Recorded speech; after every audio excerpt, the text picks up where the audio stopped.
கர்த்தருடைய பரிசுத்த நாமத்திற்கு மகிமை உண்டாகட்டும். உங்களை எல்லாரும் இந்த கால வேளையிலே நான் பார்க்கிறதுக்கு மிகுந்த மகிழ்ச்சியா இருக்கிறேன். இந்த மே மாதம் 5ஆம் தேதியிலே இந்த கால வேளையிலே உங்களோடு கூட சேர்ந்து ஆராதிக்கிறதில் நான் மிகவும் வாஞ்சி உள்ளவனாக இருக்கிறேன். கர்த்தர் நல்லவர், அவர் மிகவும் துதிக்கப்படத்தக்கவர். நம்மை அருமையாய் ஆச்சரியமாய் நம்மை பாதுகாத்து நடத்தி வந்தார். எத்தனையோ பேருக்கு இந்த நாளை பார்க்கிற பாக்கியம் இல்லை, ஆனால் உங்களுக்கு எனக்கு இந்த நாளை காண்கிற ஒரு பெரிய பாக்கியத்தை தேவன் தந்தார். நம்ம எல்லாரும் கர்த்தருடைய சமூகத்தில் கூடுவோம். நம்ம எல்லாரும் கண்களை மூடி கர்த்தரை ஸ்தோத்திரம் பண்ணுவோம். சரீரத்திலே நாம் ஆங்காங்கே இருந்தாலும் ஆவியிலே ஒருமனப்பட்டு நாம் தேவனை ஆராதிக்கும் போது நம்முடைய ஒன்றிணைந்த ஆராதனை ஒரு பெரிய அசைவை ஏற்படுத்தும். ஹல்லேலூயா, ஸ்தோத்திரம். எல்லாரும் பயபக்தியோடு கண்களை மூடுங்க. பயபக்தியோடு அவருடைய சமூகத்தில் முழங்கால் படிடுங்க. சின்ன பிள்ளைகள் பயபக்தியோடு முழங்கால் படிடுங்க. வாலிப பிள்ளைகள் பயபக்தியோடு முழங்கால் படிடுங்க. ஏனென்றால் உங்கள் பயபக்தியை பார்த்து தான் கர்த்தர் ஆசீர்வதிப்பார். ஏனோ தானோ என்று வீட்டில் இருந்தா தேவனுடைய ஆசீர்வாதம் நமக்கு வராது. ஆகவே பயமும் பக்தியும் ரொம்ப முக்கியம். நடுக்கத்துடனே கலிகூறுங்கள், பயத்துடனே கர்த்தரை சேவியுங்கள் என்று சொன்னாரே. என் வசனத்துக்கு நடுங்குகிறவனையே நோக்கி பார்ப்பேன் என்று சொன்னாரே. நொறுங்குண்டதுமான பலியை அவர் புறக்கணிக்க மாட்டாராமே. பிரைஸ் தி லார்ட், ஹல்லேலூயா. எல்லாரும் வாய் திறந்து கர்த்தரை ஸ்தோத்திரம் பண்ணுங்க. சத்தமிட்டு கர்த்தரை துதியுங்க. உங்களுடைய வீடு நீதிமானின் கூடாரமாய் மாறட்டும். ஒரு கம்பீர சத்தம் எழும்பட்டும் இந்த கால வேளையில. ஹல்லேலூயா, ஹல்லேலூயா, ஹல்லேலூயா, ஹல்லேலூயா. கர்த்தருடைய பிரசன்னம் கடந்து வரட்டும். இயேசுவின் ரத்தம் ஜெயம், இயேசுவின் ரத்தம் ஜெயம், இயேசுவின் ரத்தம் ஜெயம், இயேசுவின் ரத்தம் ஜெயம், இயேசுவின் ரத்தம் ஜெயம், இயேசுவின் ரத்தம் ஜெயம், இயேசுவின் ரத்தம் ஜெயம், இயேசுவின் ரத்தம் ஜெயம், இயேசுவின் ரத்தம் ஜெயம். நான் ஆண்டவரே, ஒவ்வொரு வீட்டுக்குள்ளேயும் நான் இயேசுவின் ரத்தம் ஜெயம் என்று சொல்லிக் கொண்டிருக்கிற இந்த நேரத்தில் ஒவ்வொரு வீடுகளுக்குள்ளும் ரத்தம் தெளிக்கப்படுவதாக. ரிமந்தனா ரூமா கமா ஷியா கலா தூரபா கமா. இயேசுவின் ரத்தம் ஜெயம், இயேசுவின் ரத்தம் ஜெயம். ஒவ்வொரு மேலும் அந்த ரத்தம் சிந்தப்படட்டும். ஒவ்வொரு மேலும் அந்த ரத்தம் கடந்து வரட்டும். அடிக்கப்பட்ட வண்ணமாய் இருக்கிற ஆட்டுக்குட்டியானவரே, சோத்திரம், சோத்திரம், சோத்திரம். உம்முடைய ரத்தத்தினால் ஒவ்வொருடைய வீடும் தொடப்படட்டும். ஹல்லேலூயா, சோத்திரம், சோத்திரம், சோத்திரம், சோத்திரம், சோத்திரம். இந்த நாளை காணும்படி கிருபை செய்தீரே. சோத்திரம், சோத்திரம், சோத்திரம், சோத்திரம், சோத்திரம். பயபக்தியோடு கர்த்தருடைய சமூகத்தை நோக்கி பார்ப்போம். ஹல்லேலூயா. நாம் ஜெபிப்போம். எங்களை நேசிக்கிற நல்ல பிதாவே, இந்த புதிய நாளிலும் கூட உங்கள் சமூகத்தில் சேரும்படி எங்களுக்கு தந்த கிருபைகளுக்காக ஸ்தோத்திரிக்கிறோம் அப்பா. ஆண்டவரே, ஸ்தோத்திரம். இந்த நேர் அலையில எல்லாரையும் கூட்டி சேருங்க அப்பா. ஆண்டவரே, இந்த காலை 7 to 8 மணி வரைக்கும் நடக்கிற இந்த ஆராதனையை சுவாச பிள்ளைகள் அலட்சியப்படுத்தாதபடிக்கு எல்லாரையும் ஒன்றிணைங்க ஆண்டவரே. ஆண்டவரே, ஸ்தோத்திரம். லைவுக்கு அப்புறம் என் விசுவாசிகள் ஆண்டவரே பார்க்கிறது எனக்கு பெரிதில்லை. அந்த லைவிலேயே உட்கார்ந்து ஆராதிக்கணுமா ஆண்டவரே? அந்த வாட்சி நம்முடைய பிள்ளைகளுக்கு தருவீராக ஆண்டவரே. கர்த்தாவே, அதற்குரிய நெட் வசதிகளை உங்களுக்கு தாங்க ஆண்டவரே. கர்த்தாவே, சோத்திரம். எனக்கு 1.5 GB தான் இருக்குதுன்னு சொல்றவங்களுக்கு ஒரு 2 GB, ஒரு 3 GB அவர்கள் ஆண்டவரே இந்த நிகழ்ச்சிகளை பார்ப்பதற்காக போடும்படியான வசதிகளையும் வாய்ப்புகளையும் அவங்களுக்கு ஏற்படுத்துங்க ஆண்டவரே. அவர்கள் அதற்கு முயற்சி செய்ய உதவி செய்யும் ஆண்டவரே. அந்த ஆன்லைன் வசதி அவர்களுக்கு கிடைக்க உதவி செய்யும் ஆண்டவரே. ஆண்டவரே, சோத்திர. உலக காரியங்களை பார்க்கிறதுக்காக அல்ல ஆண்டவரே. ஆண்டவரே, இந்த விதத்தில் உடைய நாமத்தை மகிமைப்படுத்துவதற்கு அது வழியாய் அவர்களுக்கு இருக்க கர்த்தர் வசதிகளை எல்லாருக்கும் ஏற்படுத்தி தாங்க ஆண்டவரே.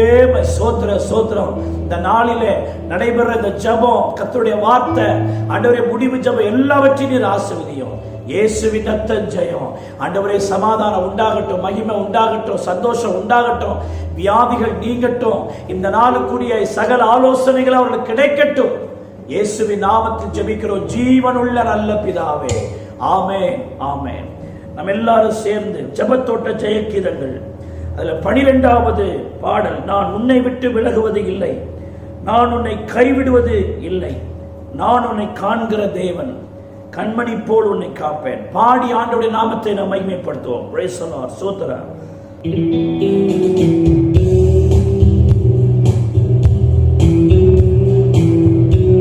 நல்ல உற்சாகமாய் பாடி பிரைஸ் தி லார்ட்.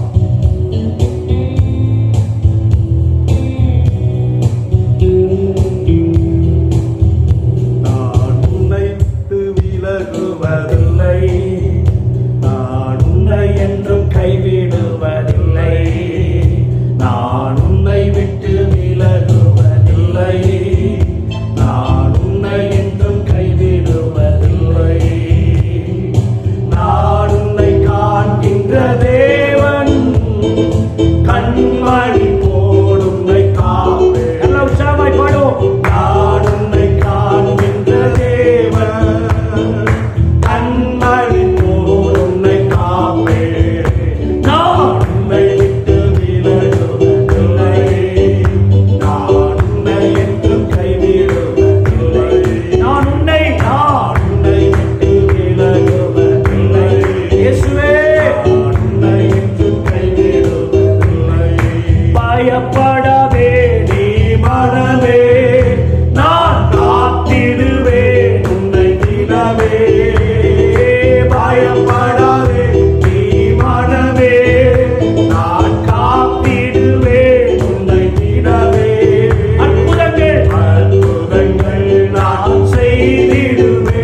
அதிசயமாய் நான் நடந்திடுவேன். நான் உன்னை விட்டு விலகுவதில்லை. நான் உன்னை என்றும் கைவிடுவதில்லை. நான் உன்னை விட்டு விலகுவதில்லை. நான் உன்னை என்றும் கைவிடுவதில்லை.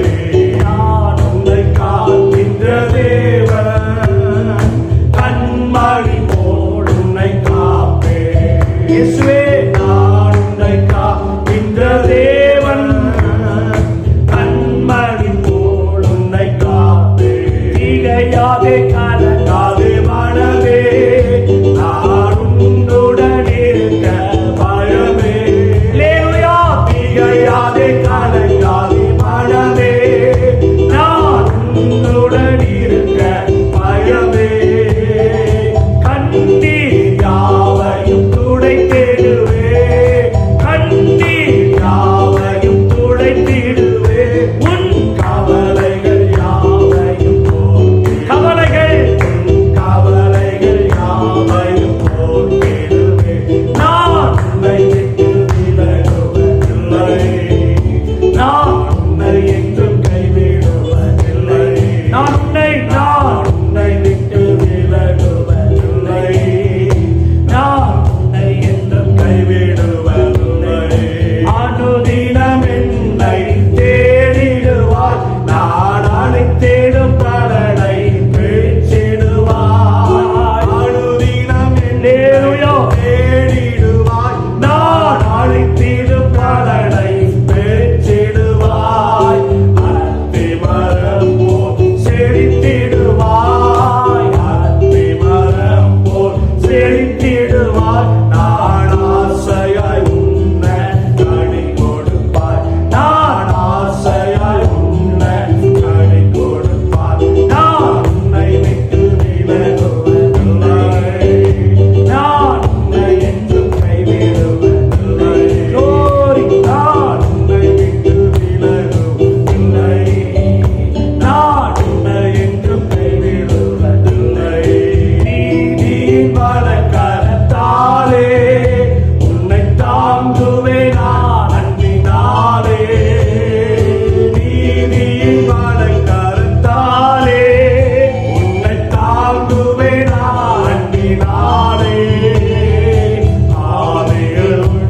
இயேசுவின் நாமத்தில் ஜெபிக்கிறேன் எங்கள் ஜீவனுள்ள நல்ல பிதாவே, ஆமென், ஆமென்.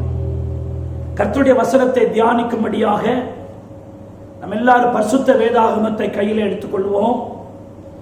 ஏசாயா 12வது அதிகாரம் அதனுடைய 6வது வசனத்தை நான் வாசிக்கிறேன், கவனியுங்கள். ஏசாயா 12ஆம் அதிகாரம் அதன் 6ஆம் வசனம்.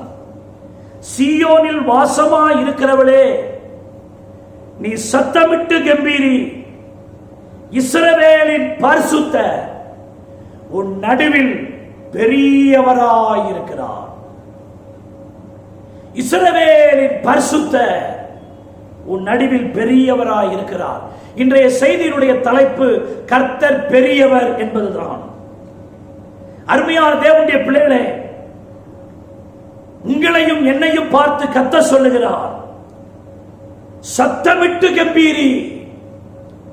காரணம், இஸ்ரவேலின் பரிசுத்தர் நம்முடைய நடுவில் பெரியவராயிருக்கிறார்.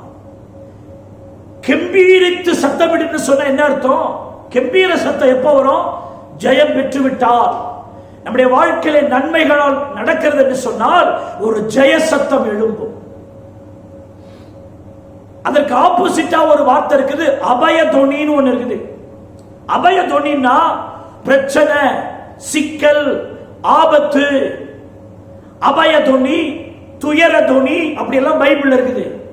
ஆனா இங்க ஆண்டவர் அந்த சத்தம் சொல்லல, நீ சத்தமிட்டு கம்பீரி, கம்பீர சத்தத்தோடு நீ கர்த்தரை துதி. ஏனென்றால், எதற்காக என்றால், கர்த்தர் நம்முடைய நடுவிலே பெரியவராயிருக்கிறார்.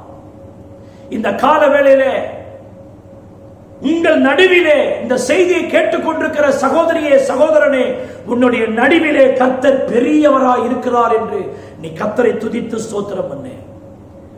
சங்கீதம் 48:1 சொல்லுகிறது, கர்த்தர் பெரியவர், அவர் தமது தேவனுடைய நகரத்திலும் தமது பரிசுத்த பர்வதத்திலும் மிகவும் துதிக்கப்படத்தக்கவராய் இருக்கிறார். கர்த்தர் பெரியவர்.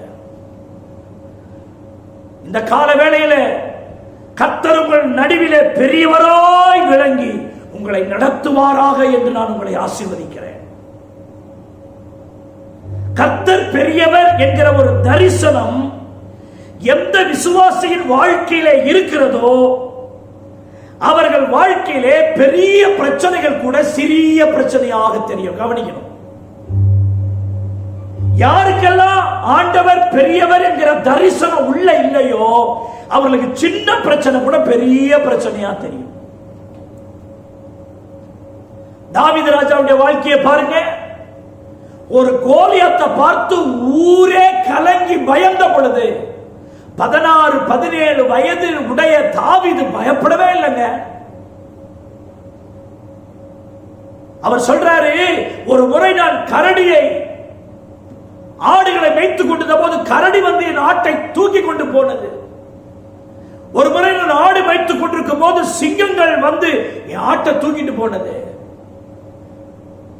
தேவன் அந்த சிங்கத்தின் வாயில் இருக்கிற என்னுடைய ஆட்டையும் கரடிக்கு தூக்கி கொண்டு போன என்னுடைய ஆட்டையும் நான் விடுவிக்கவும் அந்த சிங்கத்தையும் அந்த கரடியை அடித்துக் கொள்ளவும் தேவன் எனக்கு பலன் கொடுத்தது போல இந்த கோலியாத்தை ஜெயிக்க எனக்கு பலன் தருவார் என்று தைரியமாய் சொன்னார். காரணம், கரடியை விட, சிங்கத்தை விட, கோலியாத்தை விட கர்த்தர் பெரியவர் என்கிற தரிசனம் தாவீதுக்குள் இருந்தது. இன்றைக்கு நம்முடைய வாழ்க்கையில கூட சிங்கம் போன்ற பிரச்சனை, கரடி போன்ற பிரச்சனை, கோலியாத்து போன்ற பிரச்சனை நம்முடைய வாழ்க்கையில வரும்போது, ஐயோ இந்த பிரச்சனை வந்துருச்சே, நான் என்ன செய்வேன்னா கதை முடிச்சு போச்சு. ஆனால் அதை விட நான் ஆராதிக்கிறவர் பெரியவர் என்ற தாவீதின் தரிசனம் நமக்கு தேவையாயிருக்கிறது. செருபாபேலுக்கு முன்பதாக பிசாசு தன்னை ஒரு பெரிய பர்வதமாய் காண்பித்தான். வேதம் சொல்லுகிறது, பெரிய பர்வதமே நீ எம்மாத்திரம், தேவனுடைய பிள்ளையாகிய செருபாபேலுக்கு முன்பாக நீ சமபூமியாவாய். பலத்தினாலும் அல்ல, பராக்கிரமத்தினாலும் அல்ல, என்னுடைய ஆவியினால் ஆகும் என்று சேனைகளின் கர்த்தர் சொல்லுகிறார். சகோதரியே, சகோதரனே, ஒருவேளை பிரச்சனைகள், போராட்டங்கள், கஷ்டங்கள், நஷ்டங்கள் உன் வாழ்க்கையில பெரிய பர்வதத்தை போல, ஒரு பெரிய மலைப்பை போல பிசாசு காட்டுவான். இந்த காலவேளையிலே செருபாபேலோடு கூட இருந்தவர் இந்த காலவேளையில உங்கூட இருக்கிறாரு. நான் உங்களை பார்த்து ஆவியானவருடைய வார்த்தையை சொல்லுகிறேன். இந்த பிசாசுடைய எல்லா பர்வதத்தை பார்க்கிறோம். உங்களுக்குள் இருக்கிற தேவன் பெரியவர். அந்த பர்வதங்கள் எல்லாம் சமபூமியாய் மாறி போகும். அருமையானவர்களே, ஒரு பெரிய சிலை ஒன்று இருந்தது நேபுகாத்நேச்சாருடைய சொப்பனத்திலே. ஆனால் கைகளினால் பெயர்க்கப்படாத ஒரு கல் உருண்டு வந்து அந்த சிலையின் மேல் மோதிற்று. அந்த பெரிய சிலை காணாமல் போயிற்று. அந்த உருண்டு வந்த அந்த கல் கர்த்தராகிய இயேசு கிறிஸ்து. உன் வாழ்க்கையில அந்த சிலையை போல பெரிய பிரச்சனை நின்று கொண்டிருக்கலாம். ஆனால் இயேசு உன் வாழ்க்கையில பெரியவர் என்ற தரிசனம் இருக்குமானால் உனக்கு முன்னாடி இருக்கிற பிரச்சனைகள் ஒன்றுமில்லாமல் போகும். இன்றைக்கு இந்த வார்த்தை கேட்டுக்கொண்டிருக்கிற தேவ பிள்ளையே, இந்த காலவெளியிலே ஆவியானவர் கொடுக்கிற ஆலோசனை, உன்னுடைய இருதயத்திலே கர்த்தர் பெரியவர் என்கிற தரிசனம் வேண்டும். பெரியவர், இயேசு பெரியவர் என்கிற வார்த்தையை நான் எப்படித்தான் உங்களுக்கு விளக்குறதுனே தெரியல. இந்த இயேசு பெரியவர் என்ற சொல்லின் விளக்கத்தை இந்த அற்ப மூலையில நம்மள விளங்கிக் கொள்ள முடியாதுங்க. அடே அப்பா, இயேசு பெரியவர்னு நம்ம சும்மா சொல்றோம், அவர் எவ்வளவு பெரியவர்னு அதை விளக்க வார்த்தைகள் போதாது. நம்முடைய மூளை அறிவில் அதை புரிந்து கொள்ளவே முடியாது, அண்டர்ஸ்டாண்டிங் பண்ணிக்க முடியாதுங்க. அவர் அவ்வளோ பெரியவருங்க. அவரு சாலமோன் ராஜா சொல்லுகிறாரு, வானங்களும் வானாதி வானங்களும் உம்மை கொள்ளாதே. எப்படி சொல்றார் பாருங்க. இயேசுநாதர வானமும் வானாதி வானங்களும் கொள்ளாதான், அவ்வளோ பெரியவராம். ஒரு பெரிய ஆலயத்தை கோடிக்கணக்கான பணத்தை செலவு பண்ணி பல ஆயிரம் டன்னு தங்கத்தையும் பல ஆயிரம் டன்னு வெள்ளியையும் போட்டு ஒரு பெரிய ஆலயத்தை கட்டிட்டு சொல்றாரு, நான் கட்டின ஆலயம் உனக்கு எம்மாத்திர ஐயா. ஆண்டவர் ஆலயத்தை கட்டும்போது சாலமோன் சொன்னார், என் கர்த்தர் பெரியவராய் இருக்கிறார், அவருக்கு பெரிய ஆலயத்தை கட்டுவேன் என்று சொன்னார். தாவீதுக்கு பெரியவர் என்ற தரிசனம் இருந்தது. சாலமோனுக்கு கர்த்தர் பெரியவர் என்ற தரிசனம் இருந்தது. அருமையான தேவனுடைய பிள்ளையை, உங்களுக்கு எனக்கு அவர் பெரியவர் என்ற தரிசனம் இருக்கா? இந்த கால வேளையில உங்களுடைய வாய் கர்த்தர் பெரியவர் பெரியவர் என்று சொல்லட்டும். சங்கீதம் 96வது சங்கீதம் 4வது வசனம் 5வது வசனத்தை பாருங்க. கர்த்தர் பெரியவரும் மிகவும் ஸ்தோத்திரிக்கப்படத்தக்கவருமாய் இருக்கிறார், எல்லா தேவர்களிலும் பயப்படத்தக்கவர் அவரே. சகல ஜனங்களுடைய தேவர்களும் விக்கிரகங்கள் தானே, கர்த்தரோ வானங்களை உண்டாக்கினவர். ஸ்தோத்திரம். தேவ பிள்ளைகளே, இந்த உலகத்தில் தெய்வங்கள் என்று சொல்லுகிறவைகள் வானத்தையும் பூமியும் உண்டாக்க மாட்டாதவைகள், விக்கிரகங்கள். ஆனால் நம்முடைய தேவன் பெரியவர், அவர் வானங்களையும் பூமியும் உண்டாக்கினவர், பெரியவர். ஜீசஸ். இந்த வானமே இவ்வளவு பெருசா இருக்கு, இந்த பூமியே இவ்வளவு பெருசா இருக்குது, இதை உண்டாக்கினவர் எவ்வளவு பெரியவர். 135வது சங்கீதம் 5ஆம் வசனம் 6ஆம் வசனம் 7ஆம் வசனத்தெல்லாம் நீங்க வாசிச்சு பாருங்க. கர்த்தர் பெரியவர் என்றும் நம்முடைய ஆண்டவர் எல்லா தேவர்களுக்கும் மேலானவர் என்றும் நான் அறிவே. இந்த கால வேளையில இந்த அறிவு நமக்கு இருக்கணும். கர்த்தர் பெரியவர் என்று நான் அறிவே. வாலிப தம்பி, வாலிப தங்கச்சி, பிரதர், சிஸ்டர், இந்த கால வேளையிலே ஆண்டவர் உனக்கு ஒரு புதிய அறிவை தருவாராக. அது என்ன? அவர் பெரியவர் என்று நான் அறிவேன். நீங்க அந்த 6ஆம் வசனம் 7ஆம் வசனத்துல அந்த பெரிய தேவனுடைய கிரியைகளை குறித்து நாம் பார்க்கிறோம்.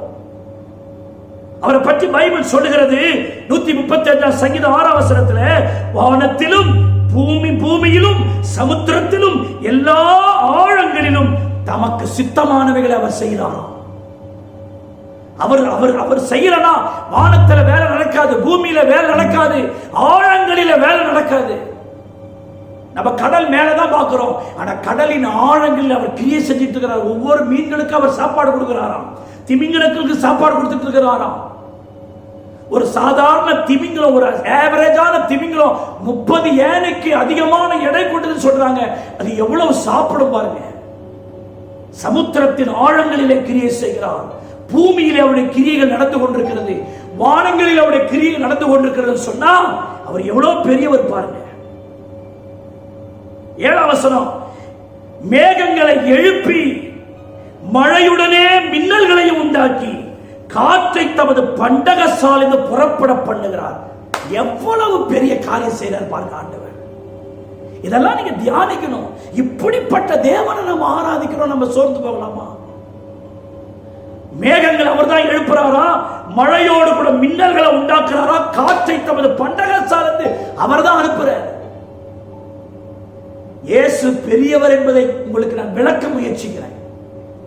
104ஆம் சங்கீதத்தை பாருங்க.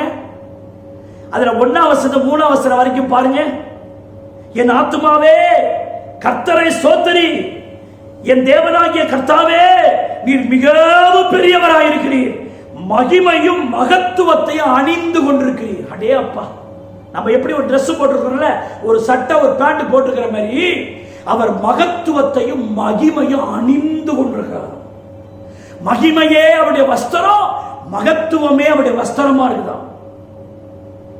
இன்னொரு போட்டுக்கிறது அடுத்த வசனம், ஒளியை தமக்கு வஸ்திரமாய் தரித்திருக்கிறார். கொஞ்சம் இயேசுநாதர் கொஞ்சம் பாருங்க, அவர் பெரியவர்னு பாருங்க. ஒளியை வஸ்திரமாய் தரிச்சிருக்கிறாராம். வானங்களை திரை போல விரிச்சிருக்கிறாராம். தமது மேல் வீடுகளை தண்ணீர்களால் மச்சுப்பாவி இருக்கிறாராம். கொஞ்சம் யோசிச்சு பாருங்க. நம்ம வீடு கட்டுறோம், அந்த மச்சுன்னா தளம். நம்முடைய வீட்டை தளத்தை கட்டும் போது அது ஒரு பீம்ல கொடுத்து நிறுத்துவோம். அந்த மச்சு வீட்டினுடைய தளம், கான்கிரீட் கம்பி உள்ள பீம்லாம் கொடுப்போம். பீம் போடாம தளத்தை நிறுத்த முடியாது. வீடு கட்டுறவங்களுக்கு தெரியும், குறுக்க குறுக்க குறுக்க பீம் போட்டு தளத்தை நிறுத்துவாங்க. கொஞ்சம் நம்மளுடைய இந்த குருவி மூலையில ஏதாவது சிந்தித்து பாருங்க. அவர் தமது வீட்டை தண்ணீர்களால் மச்சிப்பாவுறாராம்.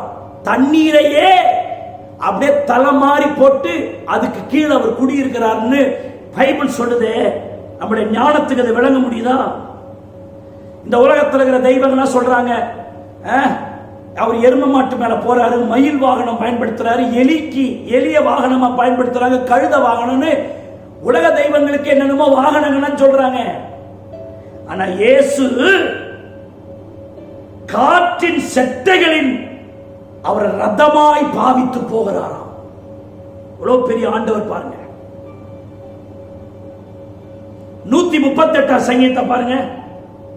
5ஆம் வசனம், கர்த்தரின் மகிமை பெரிதாயிருப்பதினால் அவர்கள் கர்த்தருடைய வழியை பாடுவாங்க. அவர் மகிமையில் பெரியவர்.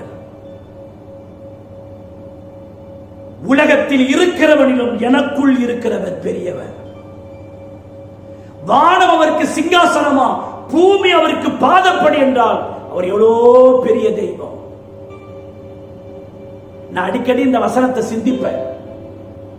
நான் சபையில கூட பல முறை பேசியிருக்கிறேன். என்னன்னா, இந்த வசனத்தை நீங்க சங்கீதத்தில் எடுத்து படிக்கலாம். பூமியில் உள்ளவைகளையும் வானத்தில் உள்ளவைகளையும் அவர் பார்க்கும்படி தன்னை தாழ்த்துகிறார். இந்த வசனத்தை எல்லாரும் கொஞ்சம் நல்லா கவனிங்க. இப்ப நம்முடைய ஆண்டவர் எங்க இருக்கிறார் சொல்றோம்? வானங்களின் மேல இருக்கிறார் நம்ம என்றோம். 3 வானங்களுக்கு மேல அவர் இருக்கிறார். சரி, பூமியில் உள்ளவைகளை பார்க்கும்படி அவர் தாழ்த்தி பார்க்கிறார். எனக்கு புரியுது, என் மூளை அறிவுக்கு புரியுது. ஆமா, நான் பூமியில இருக்கிறேன், அவர் அங்கிருந்து என்ன பார்க்கிறார், எனக்கு புரியுது. சரி, ஆனா அந்த சங்கீதம் எப்படி தான் வருது? பூமியில் உள்ளவைகளையும் வானத்தில் உள்ளவைகளையும் பார்ப்பதற்கு தன்னை தாழ்த்துகிறார்னா, அப்ப அவர் எங்க இருக்கிறாரு? அவர் எங்க இருக்கிறாரு? வானத்தில் உள்ளவைகளை பார்ப்பதற்கே தன்னை தாழ்த்தி பார்க்கிறார். ஆனால் அவர் எவ்வளவு பெரியவர் கொஞ்சம் புரியுதா உங்களுக்கு? இதை நான் எக்ஸ்பிளைன் பண்ண முடியுமா? தேவ பிள்ளையே, நம்முடைய அறிவுக்கும் புத்திக்கும் சிந்தனைக்கு எட்டாதுங்க அவருடைய பெரிய தன்மை. பெரிய ஆண்டவர், அவர் பெரிய தெய்வம். இந்த கால வேளையில பெரிய ஆண்டவர் நம்முடைய ஆண்டவர் என்று சொல்லி சத்தமிட்டு கர்த்தரை துதியுங்கள். தேவனுடைய பிள்ளையே, கலக்கத்தோடு, குழப்பத்தோடு, திகைப்போடு நான் என்ன செய்வேன் என்று கலங்கி இருக்கிற தேவனுடைய பிள்ளையே, இவைகளின் சூழ்நிலையிலும் நீங்கள் என்ன வேண்டும்? நான் ஆராதிக்கிறவர் பெரியவர் என்று அறிவே, அவர் என்னை நடத்த வல்லமை உள்ளவராய் இருக்கிறார். தேவ பிள்ளையே, உன் குடும்பத்தின் நடுவில் அவர் பெரியவராய் இருக்கிறார். உன் வாழ்க்கையின் நடுவில் அவர் பெரியவராய் இருக்கிறார். சபையின் நடுவில் அவர் பெரியவராய் இருக்கிறார். அவர் பெரியவர், அவர் பெரியவர், அவர் பெரியவர் என்று அறிக்கையிடுங்கள். அவரை போல ஒரு பெரிய தெய்வம் இந்த உலகத்தில் இல்லவே இல்லை. அவர் பெரிய தேவன். ஸ்தோத்திரிக்கிறோம். ஹல்லேலூயா, ஹல்லேலூயா. தேவனுடைய பிள்ளைகளே, அவர் ரொம்ப பெரியவர், ரொம்ப பெரியவர். நான் இன்னைக்கு ஒரு 5 குறிப்பா வேகமா உங்களுக்கு சொல்றேன். தேவன் எவைகளில் எல்லாம் பெரியவர்.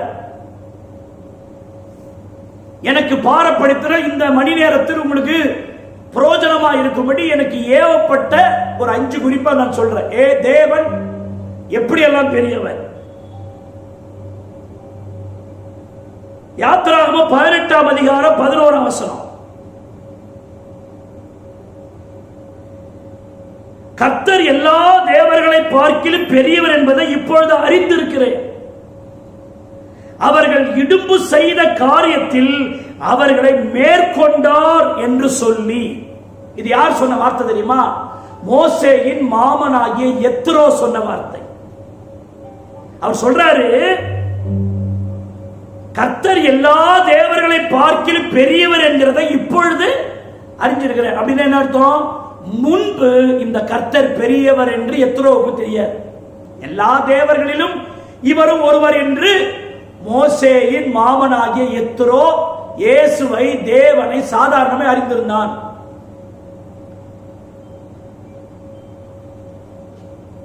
இவர் பாருங்க, மோசே கல்யாணமான புதிதிலே தன்னுடைய மனைவியையும் தன்னுடைய பிள்ளைகளையும் கொஞ்ச காலம் தன்னுடைய மாமனார் வீட்டிலேயே விட்டுவிட்டு அவர் எகிப்துக்கு போய்விட்டார் கர்த்தருடைய வேலையை செய்ய.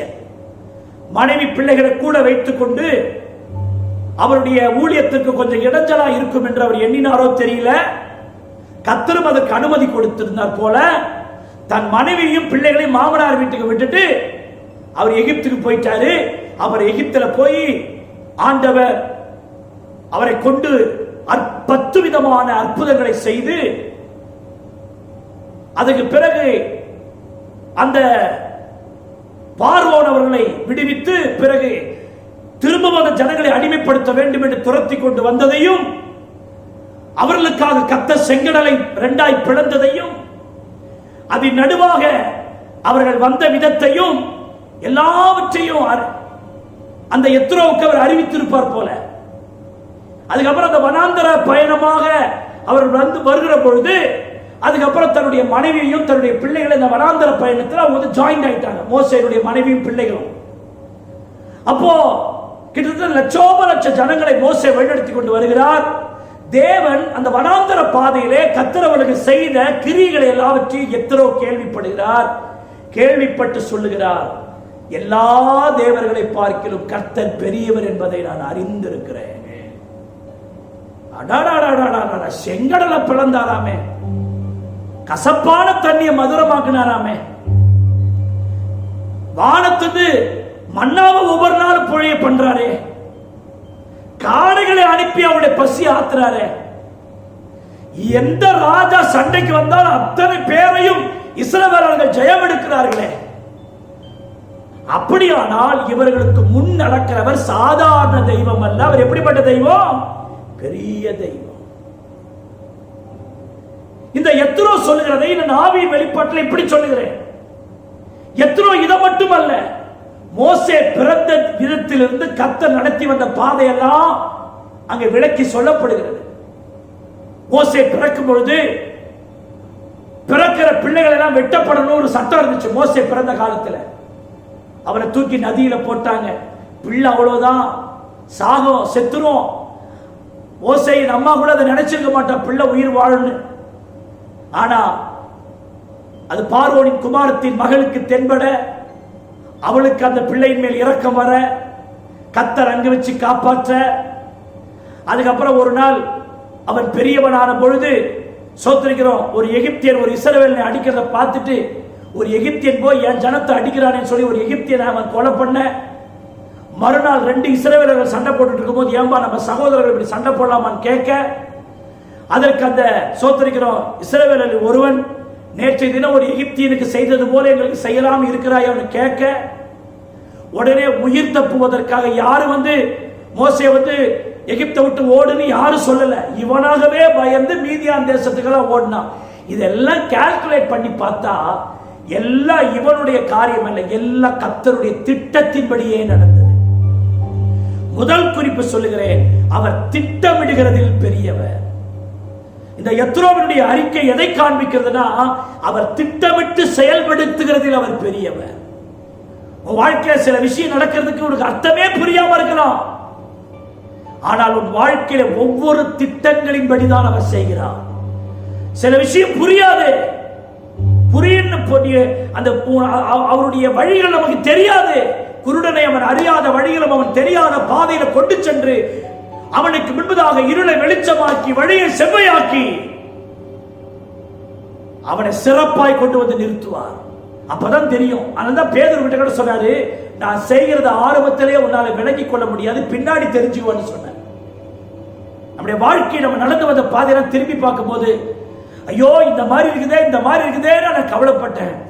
ஆனா கர்த்தர் எங்களை சிறப்பாய் கொண்டு வந்தார். ஹல்லேலூயா. தேவ பிள்ளை, இந்த காலவேளையில கூட என்னடா இந்த கொரோனா வந்துருச்சு, லாக்டவுன் ஆயிடுச்சு, வீட்டில் இருக்கிறோம், வெளியே வர முடியல, இதெல்லாம் நமக்கு இன்னைக்கு தெரியாது. கொஞ்ச நாள் கழித்து பார்க்கும் போது கர்த்தர் எவ்வளவு அழுமையாய் நம்ம நடத்தினார் என்று தெரியும். ஏனென்றால் அவர் திட்டமிடுகிறதில் பெரியவர். ஹல்லேலூயா. வாழ்க்கையை குறித்து தேவனுக்கு ஒரு திட்டம் இருக்குது. அருமையான தேவனுடைய பிள்ளையை, மோசேயுடைய வாழ்க்கையில எவ்வளவு பிரச்சனை, ஆனா பாருங்க, அவனை சமஸ்த ஜனங்களுக்கு தலைவனா கொண்டு வந்து நிறுத்தினார். அவன் வாழ்க்கையில எவ்வளவோ தாய் தகப்பனை விட்டு பிரிகிற ஒரு நிலைமை, வனாந்திரத்தில் 40 வருஷம் போய் இருக்கிற ஒரு நிலைமை. ஆனா அந்த 40 வருஷம் அந்த வனாந்திரத்தில் அவனை ட்ரெயின் அப் பண்ணி, அவனை உருவாக்கி, அவனுடைய கோபதாபதங்கள் எல்லாம் மாற்றி, அவனை சாந்தம் உள்ளவனா கர்த்தர் மாற்றி, ஒரு 40 வருஷம் அங்கே வச்சு, அடுத்த 40 வருஷம் அவனை சிறப்பானவனா கர்த்தர் பயன்படுத்தினார். தேவனோடு முகமுகமாய் பேசுகிறவனாய் மாறினான். அந்த ஜனத்தை நடத்துகிறவனாய் இருந்தான். கர்த்தர் கோபப்பட்டு ஜனங்களை அடிக்க வந்த போதிலும் கூட அந்த ஜனத்திற்காக அவன் திறப்பிலே நிற்கக்கூடிய அளவிற்கு பொறுமையும், அதெல்லாம் அந்த கிருபை உடையவனா மாறினான். அவனுடைய வாழ்க்கை எல்லாவற்றையும் யோசிச்சு பார்க்கும் பொழுது எத்ரோ பார்க்கிறாரு, உண்மையாகவே எல்லா தேவர்களை பார்க்க இவர் எப்படிப்பட்டவர், பெரியவர். ஆகவே முதல் குறிப்புக்கு நான் தலைப்பு கொடுக்கிறேன், அவர் உன் வாழ்க்கையை திட்டமிட்டு நடத்துவதில் அவர் பெரியவராக இருக்கிறார். சிலருக்கு திட்டமிட தெரியும், ஆனா செயல்படுத்த தெரியாது. சிலவங்களுக்கு செயல்படுத்த தெரியும், திட்டமிட தெரியாது. கர்த்தர் திட்டமிடவும் தெரியும், அதை செயல்படுத்தவும் தெரியும். ஹல்லேலூயா. திட்டங்கள் தருபவரும் நீர்தானையா, செயல்படுத்தி மகிழ்பவரும் நீர்தானையா. திட்டங்கள் தருபவரும் நீர்தானையா, செயல்படுத்தி மகிழ்பவரும் நீர்தானையா. எஜமானனே என் ராஜனே, எஜமானனே என் ராஜனே, எஜமானனே இருக்க வேலைக்காரனுக்கு என்ன கவலை, எஜமானனே இருக்க வேலைக்காரனுக்கு என்ன கவலை. ஊழியம் நான் ஏன் கலங்கணும், அடைச்சது நீங்க நடத்தி செல்வீங்க. ஊழியம் நான் ஏன் கலங்கணும், அடைச்சது நீங்க நடத்தி செல்வீங்க. ஹல்லேலூயா. ஸ்தோத்திரிக்கிறோம். அவர் எதிலே பெரியவர், திட்டமிடுகிறதில் பெரியவர். 1 ராஜாக்கள் 19:25 பாருங்க. நான் பூர்வ காலம் முதல் அதை திட்டம் பண்ணினேன்.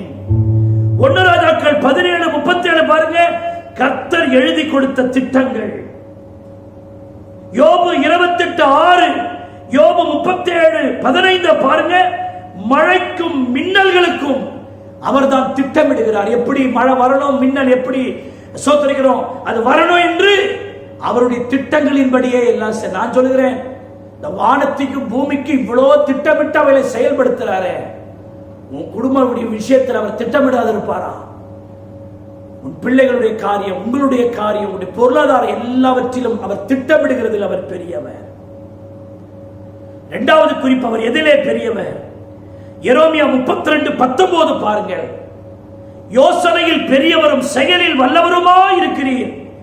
அவனவனுக்கு அவனவனுடைய வாக்குத்தத்தத்துக்காகவும் அவனவனுடைய கிரிகளின் பலனுத்தக்கதற்காகவும் அளிக்கும்படி உம்முடைய கண்கள் மனுப்புத்தர் எல்லா வழியின் மேலும் நோக்கமாய் இருக்கிறது. அவர் யோசனையில் பெரியவர். Price the Lord. ஆண்டவருக்கு இன்னொரு பேர் இருக்குது, அவர் ஆலோசனையின் கர்த்தர். யோசனையில் பெரியவர், ஆலோசனை கர்த்தர் என்பது அவருடைய நாமம். அவரை மாதிரி யோசனை யாருக்கும் சொல்ல தெரியாதுங்க. அவர் மாதிரி ஒரு ஆலோசனை யாரும் சொல்ல முடியாதுங்க. அவர் யோசனை சொல்லுகிறதில், ஆலோசனை சொல்லுகிறதில் அவர் ரொம்ப பெரியவர். நமக்கு ஏன் தேவனுடைய யோசனை தேவை? நமக்கு ஏன் ஆண்டவருடைய ஆலோசனைகள் நமக்கு தேவை? சரியான வழியில் நாம் நடந்திட நமக்கு தேவனுடைய ஆலோசனைகள் தேவை.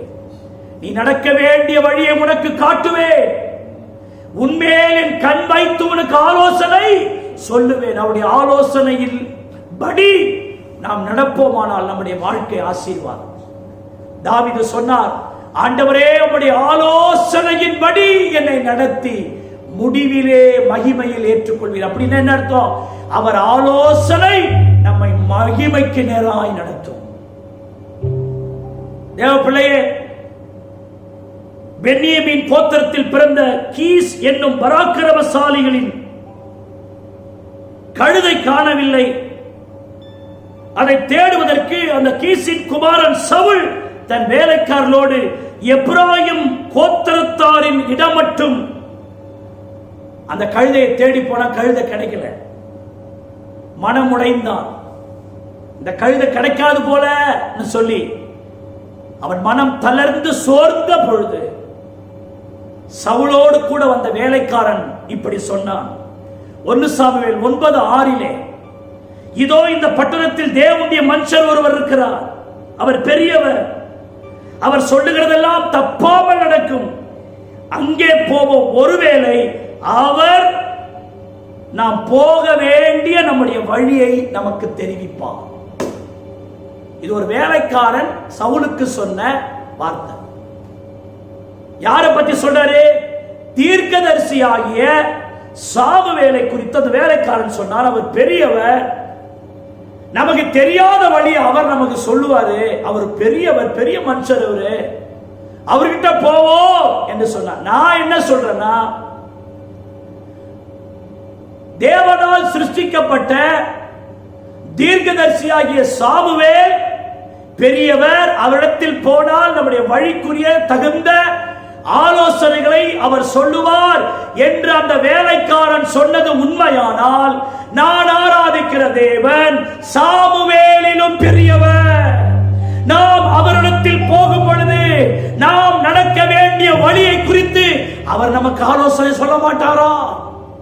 ஒரு சாமுவேலே சொல்ல முடியுமானால் சாமுவேலை உண்டாக்கினவர் எவ்வளவு பெரியவர். ஒருவேளை இந்த கால வேளையிலே நான் எந்த வழியா போகணும் தெரியல பாஸ்டர், ஒரே குழப்பமா இருக்குது, இதை செய்யவா செய்ய வேண்டாமா, இதை எடுக்கவா எடுக்க வேண்டாமா, இதை கண்டினியூ பண்றதா கண்டினியூ பண்ண வேண்டாமா, இந்த திருமண விஷயம் என்ன, வீடு கட்டுகிற காரியம் என்ன, படிப்பு விஷயம் என்ன, இந்த வழிமுறை எனக்கு ஒண்ணுமே தெரியலன்னு சொல்றியா? யோசனையில் பெரியவர் ஒருவர் இருக்கிறார். அவர்கிட்ட முழங்கால் படிடு, அவர்கிட்ட கேளு, அவருக்கு நல்ல யோசனைகளை சொல்லுவார். அவரை போல யோசனை யாரும் சொல்ல முடியாது. ஹல்லேலூயா. அருமையான தேவனுடைய பிள்ளைகளே, அவர் நமக்கு வழிகாட்டுவார், அவர் நமக்கு யோசனை சொல்லுவார். உங்களுடைய வாழ்க்கை ஆண்டவர் ஆசீர்வதிப்பார். ஏசாயா 30:21, நீங்கள் வலப்புறமாய் இடப்புறமாய், நீங்க வலதுபுறமாய் சாயும் போது இடதுபுறமாய் சாயும் போது வழி இதுவே, இதிலே நடவுங்கள் என்று உங்களுக்கு பின்னாலே சொல்லும் கர்த்தருடைய வார்த்தைகள் உங்கள் காதுகள் கேட்கும். ஏசாயா 55:8 சொல்லுகிறது, என் நினைவுகள் உன் நினைவுகள் அல்ல, உங்கள் வழிகள் என் வழிகள் அல்லவென்று கர்த்தர் சொல்லுகிறார். பூமியை பார்க்கிலும் வானங்கள் எப்படி உயர்ந்திருக்கிறதோ அப்படியே உங்கள் வழிகளை பார்க்கிலும் என்னுடைய வழிகளும் உங்கள் நினைவுகளை பார்க்கிலும் என்னுடைய நினைவுகள் உயர்ந்ததா இருக்கிறது. அவர் உங்களுக்கு வழிகாட்டுவார், அவர் உங்களுக்கு ஆலோசனை சொல்லுவார், அவர்களை விடவே மாட்டார். ஹல்லேலூயா. அவர் நல்லவர், அருமையானவர்களே. அவர் உனக்கு போதித்து உனக்கு வழி காண்பித்து உனக்கு ஆசீர்வாதமான காரியத்தை செய்வதற்கு கர்த்தர் வல்லவராயிருக்கிறார். அருமையான தேவனுடைய பிள்ளைகளே, என்னை என்று போதித்து நடத்துபவரே, கண்ணை வைத்து ஆலோசனை சொல்லுபவரே, என்னை என்று போதித்து நடத்துபவரே, கண்ணை வைத்து ஆலோசனை சொல்லுபவரே, நடக்கும் வழிதனை காட்டுபவரே, நம்பி வந்தோரை கிருபை சூழ்ந்து கொள்ளுமே, நடக்கும் வழிதனை காட்டுபவரே, நம்பி வந்தோரை கிருபை சூழ்ந்து கொள்ளுமே, ஆடைக்கலமே உமதடி வைனாலே, ஆர்ப்பரிப்பேனே அகமகிழ்ந்தே, கர்த்தர் செய்த நன்மைகளையே நித்தம் நித்தம் நான் நினைப்பேனே, கர்த்தர் செய்த நன்மைகளையே நித்தம் நித்தம் நான் நினைப்பேனே. கர்த்தர் எவைகளில் பெரியவர்? மூன்றாவது குறிப்பு, சங்கீதம் 147 சங்கீதம் அதன் 5வது வசனம் இப்படி சொல்லுகிறது, தம்முடைய ஆண்டவர் பெரியவரும் மகாபலமுள்ளவருமா இருக்கிறார். அவர் திட்டமிடுகிறதில் பெரியவர், அவர் யோசனையில் பெரியவர், அவர் பலத்தில் பெரியவர். இந்த உலகத்திலே 3 விதமான பலன். ஒன்று பிசாசின் பலன், இன்னொன்று மனித பலம், இன்னொன்று இயேசுவின் பலம்.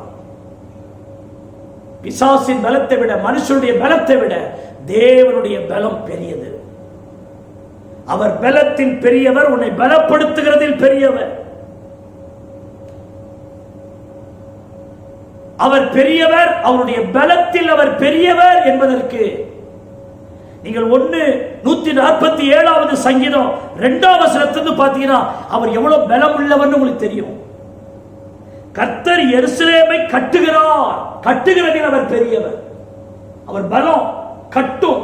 வாழ்க்கையை இடிச்சு போயிருக்கிற வாழ்க்கையை கட்டும். அது அப்புறம் துரத்துண்ட இஸ்ரவேலை கூட்டி சேர்க்கிறதில் அவர் பெரியவர். தம்முடைய பலத்தினாலே உன்னை கூட்டி சேர்ப்பார். இடிந்து கிடக்கிறவரை தம்முடைய பலத்தினாலே கட்டுவார். இயேசுவின் நாமத்தில் உன் வாழ்க்கை எதெல்லாம் இடிந்து இருக்கிறதோ தேவன் தம்முடைய பலத்தினால் அவைகளை கட்டுவாராக. இடிந்து போய் இருக்கிறாயா சகோதரி? உன் கூடாரம் இடிந்து போய் கிடக்குதா? உன் கனவுகள் இடிந்து போய் இருக்கிறதா? உன் நினைவுகள் இடிந்து போய் இருக்கிறதா? உன் கோபுரங்கள் இடிந்து போய் இருக்கிறதா? இடிந்து போனவைகளை கட்டுகிறவர் அல்லவா? பாழான மண்மேடு கட்டப்படும், ஆடல் பாடல் சத்தம் அதில் கேட்கும், அதன் மகிமை அதற்கு திரும்பி வரும், அதன் சிறையிருப்புகள் மாறும், அது முன்பு போல நிலவரப்படும். அப்புறம் கூட்டி சேர்க்கிறாராம், பெரியவர். அப்புறம் இதயம் நொறுங்குண்டவர்களை குணமாக்குகிறார். அதெல்லாம் அது பெரியவர்கள். உலகத்துல எல்லாவற்றையும் ஒட்டுமா? மனுஷன் ஒட்டிடுவான். ஆனா இதயத்தை, உடைஞ்ச இருதயத்தை ஒட்ட முடியாது. ஆனா நொறுங்கின இருதயத்தை குணமாக்குற ஒரே தெய்வம் அவர் நான் பிரசங்கிக்கிற கர்த்தராகிய இயேசு கிறிஸ்து மட்டும்தான். இந்த உலகத்தில் இருக்கிற எந்த தெய்வங்களும் நொறுங்கி போயிருக்கிற உன் இருதயத்தை குணமாக்காது. இயேசு நொறுங்கி போன இருதயத்தை குணமாக்குறதில் அவர் பலம் உள்ளவர். அவருடைய காயங்களில் கட்டுகிறார். அவர் நட்சத்திரங்களை லக்கங்களை எண்ணி அவர் எல்லாம் பெயரிட்டு அழைக்கிறார். அடே அப்பா, அவர் எவ்வளவு பெரியவர், அவருடைய பலம். ஒரு நட்சத்திரமும் நாம் வாழ்ற பூமியை விட பல மடங்கு பெருசுன்னு சொல்றாங்க. ஆனா அந்த நட்சத்திரங்களை எல்லாம் பெயரிட்டு அழைக்கிறார். இதெல்லாம் கொஞ்சம் யோசிச்சு பாருங்க. 6வது வசனம், அவர் சாந்த குணமுள்ளவர்களை உயர்த்துகிறார். சில ஆட்கள் பார்த்தீங்கன்னா பொறுமையா இருப்பாங்க. தகாஜுகா பாட்டிலாம் அடிச்சு பிடிச்சிக்கிட்டு முன்னேற போய் பார்க்கும். சில ஆட்டை போல இருக்கும், புறாவை போல இருக்கும், பரிதாபமா இருக்கும், பேத மாதிரி இருக்கும். அவங்க எல்லாம் பின்னுக்கு தள்ளுவாங்க. ஆனா கர்த்தர் நினைச்சான்னு வச்சுங்க, அந்த மாதிரி இந்த சாந்த குணம் உள்ளவளை கர்த்தர் உயர்த்த. 38 வருஷமா பெதஸ்தா குளத்தண்ணில ஒருத்தர் இருந்தானா. அவன் 38 வருஷமா அந்த குளம் கலக்கப்படும் போது முன்னாடி போகணும்னு முயற்சி பண்ணுவானா. இவனை முந்திட்டு ஒருத்தன் போய் விழுந்துருவானா. அநேக நேரம் உடைய வாழ்க்கையில ரொம்ப புத்திசாலியா, ரொம்ப அறிவாளியா அகாஜுகா பண்ணி அந்த திறமையை பயன்படுத்தி, இந்த திறமையை பயன்படுத்தி உன்னை பின்னுக்கு தள்ளி எத்தனையோ பேர் முன்னாடி போயிட்டாங்க. நீ யோசிக்கலாம், எனக்கு முன்னேற பலன் இல்லையே, நான் எவ்வளவு காலம் தான் இப்படி இருப்பேன்னு தெரியலையே. கர்த்தர் பெரியவர், அவர் பலத்தில் பெரியவர். இவர் பேதையா இருந்தால் நீ திசை கெட்டு போக விட மாட்டார். உன்னை உயர்த்துவார். குப்பையிலிருந்து புழுதியிலிருந்து எடுத்து உன்னை ராஜாக்களோடு பிரபுக்களோடு உட்கார வைக்கிறதில் அவர் பலமுள்ளவராய் இருக்கிறார். ஹல்லேலூயா, பலமுள்ளவர். என்னாகும் 24:28 பாருங்க.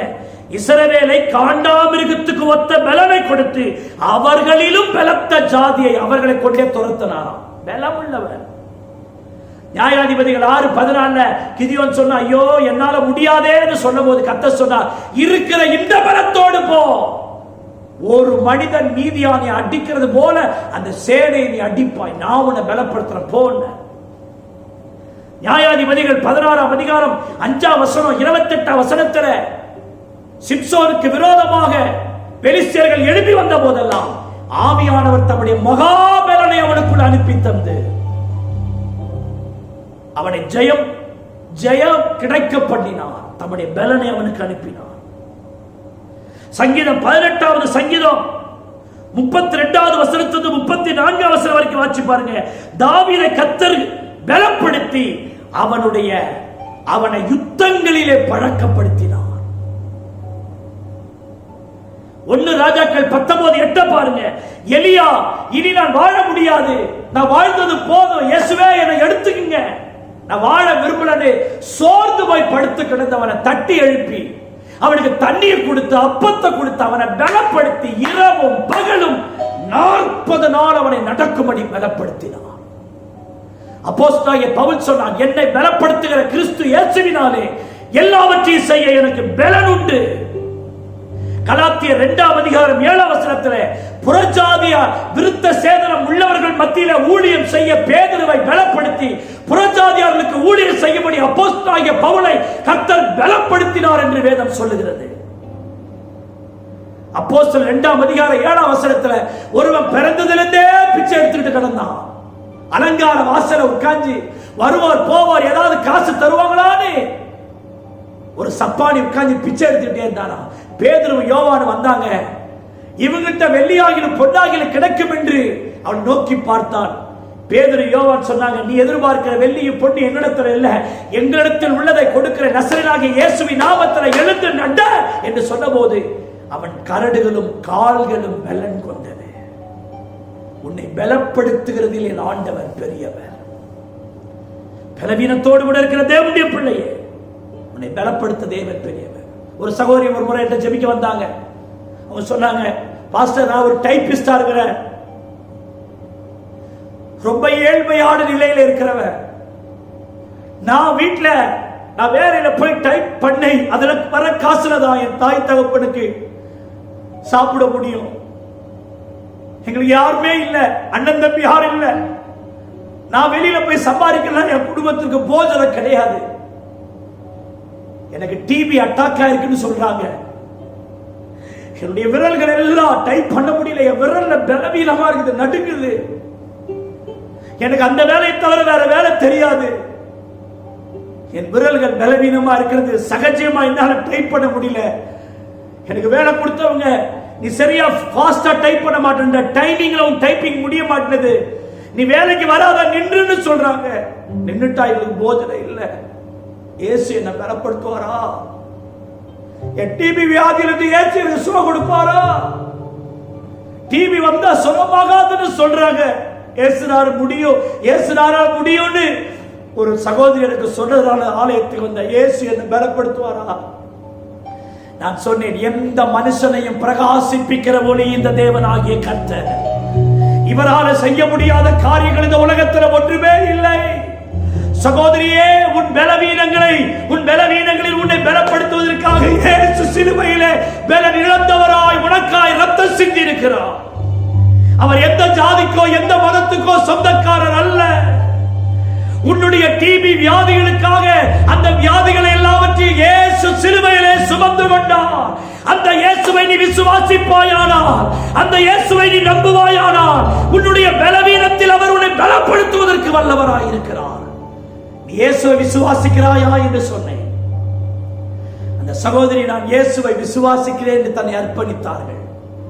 அந்த சகோதரியை முழங்கால் படியிட வைத்து, நான் சொல்ல சொல்ல நீ அந்த வார்த்தைகளை சொல்லு என்று சொல்லி, தெய்வமே, என்னுடைய வியாதிகளை நீ ஏற்கனவே சிலுவையிலே சுமந்து கொண்டிருந்து நான் விசுவாசிக்கிறேன். நான் பலப்படும்படி என் பலனை எனக்காக நீ பலவீனப்பட்டீர் என்று நான் விசுவாசிக்கிறேன். உம்முடைய ரத்தம் என் மேல் விழுவதாக. நீ சிலுவையிலே சம்பாதித்த ஆசீர்வாதங்கள் எனக்கு வருவதாக.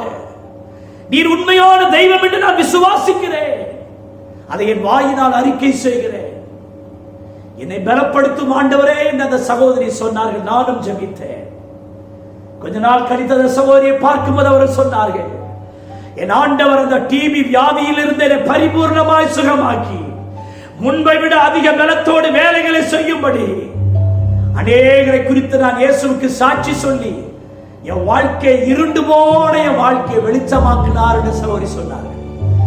இன்றைக்கும் இந்த வார்த்தை கேட்டுக்கொண்டிருக்கிற பிரதர், சிஸ்டர், வியாதியின் படுக்கையிலே ஒருவேளை நீ படுத்துக் கொண்டிருக்கலாம், பலவீனத்தோடு கூட இருக்கலாம். என்னால் எழும்ப முடியவில்லை, நடக்க முடியவில்லை, இந்த சுகர் வியாதி என்னை பலவீனப்படுத்திக் கொண்டிருக்கிறது, இந்த பிபி என்னை பலவீனப்படுத்திக் கொண்டிருக்கிறது, நான் பலனற்றவனை போல உணர்கிறேன் என்று நீ அந்த நிலைமையில் இருப்பாயானால், ஏதோ ஒரு பலவீனம், அது ஏதோ ஒரு வியாதி, ஏதோ ஒரு கட்டி, ஏதோ ஒரு சரீர பாதிப்பு உன்னை பலவீனப்படுத்திருக்கலாம்.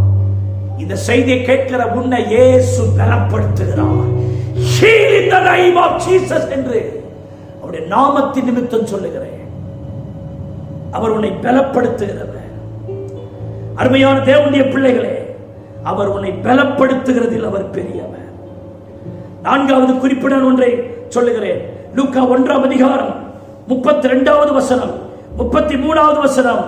அவர் பெரியவராயிருப்பார், உன்னதமானவருடைய குமாரன் எனப்படுவார், கர்த்தராகிய தேவன் அவருடைய பிதாவாகிய தாவீதின் சிங்காசனத்தை அவர் கொடுப்பார், அவர் யாக்கோபின் குடும்பத்தாரை என்றென்றைக்கும் அரசாளுவார், அவருடைய ராஜ்யத்துக்கு முடிவிராது என்றார்.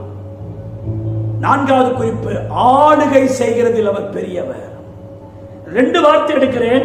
அவர் பெரியவராயிருப்பார், அவர் அரசாளுவார். இந்த நாள்ல குடும்பத்தை அவர் ஆளுகை செய்கிறதில் பெரியவர். அவர் ஆளுநர்.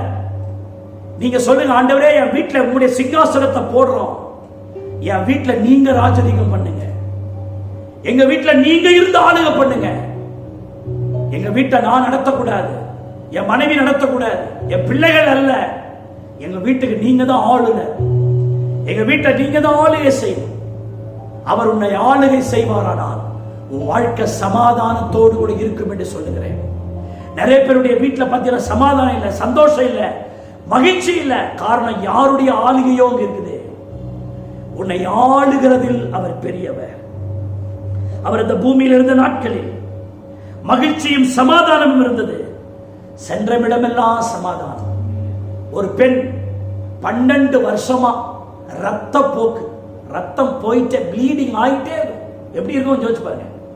அவன் எவ்வளவோ பணம் செலவு பண்ணி பார்த்தாலும் பண செலவாக வியாதி அதிகரித்துக் கொண்டே இருந்ததே ஒழிய சற்றாகிலும் சுகமாகல. ஒரு நாள் அவள் இயேசுவிடத்திலே போனாள். அவருடைய வஸ்திரத்தை தொட்டாகிலும் சுகமாவே என்று சொல்லி வஸ்திரம் தொட்டார். இயேசு சொன்னார், சமாதானத்தோடு போ மகளே, உன் விசுவாசம் உன்னை ரட்சித்தது. ஹல்லேலூயா. அருமையான தேவனுடைய பிள்ளைகளே, விபச்சாரத்தில் கையுமையுமாய் பிடிக்கப்பட்ட ஸ்திரீ பாவத்தினால் கையுமையுமாய் பிடித்து அவள் வாழ்க்கை நீ அவ்வளவுதான் என்கிற போது எல்லாரும் கல்லை எடுத்துட்டு ஓடி வரும்பொழுது அவள் ஓடி வருகிற வழியில் இயேசு இடைப்பட்டார். உங்களில் பாவம் இல்லாதவன் மேல் கல்லெறியுங்கள் சொன்னாரு. அவனும் கல்லை போட்டு போயிட்டான். ஆண்டவர் சொன்னார், நானும் உன் ஆக்கினைக்குள்ள தீர்க்கலப்பா,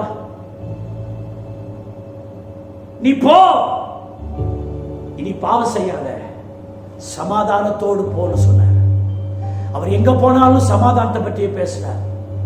யூதர்கள் ரோமருக்கு பயந்ததினாலே வீட்டை பூட்டி என்ன நடக்குமோ என்று பயந்து கொண்டிருந்தார்களாம். இன்னைக்கு நிறைய பேர் அப்படிதான் வீட்டுக்குள்ளேயே இருக்கிறோம். யாருக்காவது இப்ப கையை கொடுத்தா யாரும் கையே கொடுக்க மாட்டேன்றாங்க. ஐயோ வேணாங்க, உங்க கையை நீங்க வச்சுக்க, எங்க கையை நாங்களே வச்சுக்கிறோம். இன்னைக்கு வீட்டுக்குள்ளேயே நிறைய பேர் இருக்காங்க. ஒரு பாஸ்டர் சொல்றாரு, பாஸ்டர் நான் வீட்டை விட்டே வெளியே வரதில்லை, நான் வீட்டுக்குள்ளேயே தான் இருக்கிறேன். நீங்களும் வீட்டை விட்டு வெளியே வராதீங்க, வீட்டுக்குள்ளேயே இருங்க. அப்புறம் எப்படி விசுவாசிகள்? அப்பெல்லாம் விசுவாசிகள் அப்புறமே சந்திப்போம் கொரோனா போயிட்ட பிறகு அப்படின்றாரு ஒரு ஊழியக்காரு. நான் வெளியே வரதில்லை. நிறைய பேருக்கு இந்த கொரோனாவை பத்தி ஒரு இம்பார்ட்டன்டே புரிய மாட்டேங்குது. நிறைய பேருக்கு எந்த விசுவாசியும் வீட்டில் சேர்க்காதீங்க பாஸ்டர், வெளியவே நின்று சொல்லி அனுப்பிடுங்கன்னு ஒரு ஊழியக்காரர் எனக்கு சொல்லி கொடுக்குறாரு. நான் மனசுல வச்சுக்கிறேன், அப்பா அது உன் போக்கு, அது மேல எங்களால் இருக்க முடியாதுப்பா. சோத்திரம். உமாவுடைய அழைப்பு அப்படி, ஆனா என்னுடைய அழைப்பு அப்படி இல்லை. அப்படி என்ன வாழ்ந்து பெரிய இந்த பூமியில காலத்தை ஓட்ட போறோம். சோத்திரம். பயம் நிறைய பேருக்கு வந்துருமோ வந்துருமோன்னு. இன்னும் சொல்ல போனா வந்துருமோன்றவங்களுக்கு வந்துடும். அது எப்படி வரும்? கர்த்தர் கூட இருந்தான்னு நீ எண்ணினா உனக்கு வராது. ஜீவனை விரும்புகிறவன் அதை இழப்பான், அதை இழக்க விரும்புகிறவன் அதை பெற்றுக் கொள்ளுகிறான் என்று வேதம் சொல்லுகிறது. ரொம்ப ஆசைப்படாதீங்க வாழணும்னு, இழந்துருவோம். எது வந்தாலும் என்னன்னு வாழுங்க, கர்த்தர் உங்களுக்கு பலம் தருவார். அவர் பூட்டப்பட்ட கதவுகளுக்குள்ள நுழைந்து சமாதானம் சொன்னார். கர்த்தர் வாழ்க்கையில் ஆளுகிறவராக இருப்பார். ஆனால் சமாதானம். கடைசியா ஒன்று சொல்லி முடிக்கிறேன். எரோமியா 10:6. கர்த்தாவே, உமக்கு ஒப்பானவர் இல்லை, நீரே பெரியவர், உமது நாமமே வல்லமையில் பெரியது. உமது நாமமே வல்லமையில் பெரியது. 5வது குறிப்பு, புகழ்ச்சிக்குரிய நாமத்தில் கர்த்தர் பெரியவர். பிலிப்பியர் 2:9-11 பாருங்க. இயேசுவின் நாமத்தில் வானோர் பூதலத்தோர் பூமியின் கீழானோர் முழங்கால்கள் யாவும் முடங்கும்படி பிதாவாகிய தேவனுக்கு மகிமையாக இயேசு கிறிஸ்து கர்த்தர் என்ற நாமங்கள் யாவும் அறிக்கைப்படும்படி எல்லா நாமத்துக்கும் மேலான நாமத்தை அவருக்கு தந்தருளினார். எல்லா நாமத்துக்கும் மேலான அவர் நாமத்தில், புகழ்ச்சிக்குரிய நாமத்தில் அவர் பெரியவர். அவர் நாமமே வல்லமையில் பெரியது. அவருடைய பெயரை சொன்னா எல்லாம் நடக்கும். சிலர் சொல்லுவாங்க, நீங்க போங்க என் பேரை சொல்லுங்க, அவர்கிட்ட போய் உங்களை அனுப்பினது நான், என் பேரை சொல்லுங்க, மற்றதெல்லாம் அவர் பார்த்துக்குவார். சிபாரிசு பண்ணுவாங்க. ஒரு லெட்டர் இருக்காது, ஒண்ணு இருக்காது. என் பேரை சொல்லுங்க, உங்களுக்கு எல்லாம் நடக்கும். நான் சொல்லுகிறேன், ஒரு மனுஷனுடைய பெயருக்கு அவ்வளவு மதிப்பு உண்டானால் வானத்தையும் பூமியை உண்டாக்கனுடைய பெயருக்கு எவ்வளவு மதிப்பு இருக்குது. ஆண்டவருடைய நாமத்தில் ஒரு நாமம், சேனைகளின் கர்த்தர் என்பது அவருடைய நாமம். கதவுகளே வாசல்களே உயருங்கள், கதவுகளே திறவுங்கள். அண்ணா சோத்தரிக்கிறோம், மகிமையின் ராஜா உட்பிரவேசிக்கிறார். யார் அந்த மகிமையின் ராஜா? அவர் சேனைகளின் கர்த்தரானவர், அவரே மகிமையின் ராஜா. எரேமியா 10:16 அதே அதிகாரத்தில் வருது, அவர் சர்வத்தையும் உருவாக்கினவர், இஸ்ரவேல் அவருடைய சுதந்திரமான கோத்திரம், சேனைகளின் கர்த்தர் என்பது அவருடைய நாமம். அதான் தாவீது கூட 1 சாமுவேல் 17:45 பெரிய கோலியாத்தை சொன்னான், நீ நிந்தித்த இஸ்ரவேலின் ராணுவங்களின் தேவனாகிய சேனைகளின் கர்த்தருடைய நாமத்தில் வரேன்னு அந்த பெரிய கோலியாத்து தொப்பீர் முகங்குப்புற விழுந்தான். அந்த நாமம் அவ்வளவு வல்லமை உள்ளது. அந்த நாமத்தை சொல்லுங்க. பில்லி சூனியவனை தொடுமா? மாந்திரிகவனை தொடுமா? காத்து கருப்பவனை தொடுமா? மார்க் 16:17 யாரெல்லாம் இயேசுவை விசுவாசிக்கிறார்களோ அவர்களால் நடக்கும் அடையாளங்கள் ஆவன. வியாதியஸ்தர் மேல் கை வைப்பார்கள், போயிடும். பிசாசை துரத்துவார்கள். சோத்திரிக்கிறோம். அருமையான தேவனுடைய பிள்ளைகளே, ஏற்கனவே சொல்லி ஒரு பிச்சைக்காரன் உட்காந்து பிச்சை எடுத்துட்டு இருந்தான் பாருங்க. அவனை பற்றிய வசனங்களை நான் கோர்வையா சொல்றேன் பாருங்க. அப்போஸ்தலர் 3:16, அப்போஸ்தலர் 4:7, அப்போஸ்தலர் 4:9, அப்போஸ்தலர் சோத்திரிக்கிற 4:10, அப்போஸ்தலர் 4:12 இதெல்லாம் வாசி பாருங்களேன். கர்த்தருடைய நாமம் அவனை நிக்க வச்சுச்சு, நடக்க வச்சுச்சு, அவன் வாழ்க்கையில் அற்புதத்தை செய்யச்சு. தேவனுடைய பிள்ளையே, அவருடைய நாமத்தை போல ஒரு நாமம் இந்த உலகத்தில் இல்லை. சோத்திரிக்கிறோம். எபிரேயர் 6வது அதிகாரம், இந்த வசனத்தை வாசிச்சு நான் முடிச்சிடுறேன். சோத்திரிக்கிறோம். எபிரேயர் 6வது அதிகாரம் 13ஆம் வசனம் 14வது வசனத்தை நான் வாசிக்கிறேன் பாருங்க.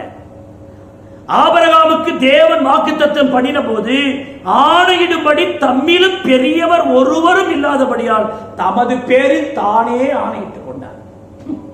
இந்த உலகத்துல இந்த மாதிரி ஆணை செஞ்சிருக்க மாட்டாங்க.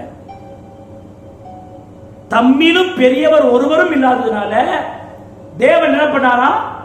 தனது பேரில் தானே நினைத்துக் கொண்டாராம். ஆணையிட்டு சொன்னார், நிச்சயமாகவே நான் உன்னை ஆஸ்வதித்து உன்னை பெருகவே என்ன செய்வேன்? பெருக பண்ணுவேன். யாருடைய நாமத்துல அந்த ஆணையிட்டாரா? தனது பேரில் தானே என்ன செய்து கொண்டார்? ஆணையிட்டுக் கொண்டார். ஏனென்றால் அவரை விட பெரியவர் இந்த உலகத்தில் இல்லை. ஹல்லேலூயா! பெரிய தேவன் அவர். ஹல்லேலூயா! அவருடைய நாமம் பெருசு. அவருடைய நாமம் பெருசு. நம்ம எல்லாரும் முழங்கால் படிக்கிறோமா? தேவனுடைய பிள்ளைகளே, அவரை பற்றி நம்ம வாசிச்சோம். அவர் திட்டமிடுகிறதில் பெரியவர், யோசனையில் பெரியவர், பலத்தில் பெரியவர், ஆளுகை செய்கிறதில் பெரியவர், புகழ்ச்சிக்குரிய நாமத்தில் அவர் பெரியவர். இந்த பெரிய தேவன் நம்முடைய வாழ்க்கையில பெரியவராயிருந்து பெரிய காரியங்களை கர்த்தர் செய்ய போற எல்லா கிருபைகளுக்காக நம்ம எல்லா கைகளை தட்டி கர்த்தரை ஸ்தோத்திரம் பண்ணுவோம். மைனர் கொடுங்க அப்படியே. Thank you Lord. இம்மட்டும் உதவின எபினேசரே இனியும் காத்திடுவார். இம்மட்டும் உதவின எபினேசரே இனியும் காத்திடுவார். உலகிலே இருக்கும் அவனை தேவன் பெரியவரே. இந்த உலகிலே இருக்கும் அவனை தேவன் பெரியவரே. இம்மட்டும் உதவின எபினேசரே இனியும் காத்திடுவார். இம்மட்டும் உதவின எபினேசரே இனியும் காத்திடுவார். உலகிலே இருக்கும் அவனை என் தேவன் பெரியவரே. இந்த உலகிலே இருக்கும் அவனை தேவன் பெரியவரே. ஹல்லேலூயா! ஜெபம் பண்ணுவோம். நேசிக்கிற நல்ல பிதாவே, இந்த நல்ல வேளைக்காக ஸ்தோத்திரம். ஆண்டவரே, சத்தமிட்டு கம்பீரி இஸ்ரவேலின் பரிசுத்தர் உன் நடுவில் பெரியவரா இருக்கிறார். திட்டமிடுகிறதில் அவர் பெரியவர். ஹல்லேலூயா! ஸ்தோத்திரிக்கிறோம். ஆண்டவரே, இந்த நாளில் எங்களோடு பேசின வசனங்களுக்காக ஸ்தோத்திரம். திட்டமிடுகிறதில் அவர் பெரியவர், யோசனையில் அவர் பெரியவர், பலத்தில் அவர் பெரியவர், ஆளுகை செய்கிறதில் அவர் பெரியவர், புகழ்ச்சிக்குரிய நாமத்தில் பெரியவர் என்று எங்களோடு பேசினேன். இந்த பெரியவர் இந்த செய்தியை கேட்டுக்கொடுக்கிற ஒவ்வொரு விசுவாசியுடைய வாழ்க்கையிலும் நீர் இருந்து உங்க நாமத்தை பயன்படுத்துங்கப்பா. நீ பெரியவராய் இருந்து உடைய ஜனத்தை நடத்தும்.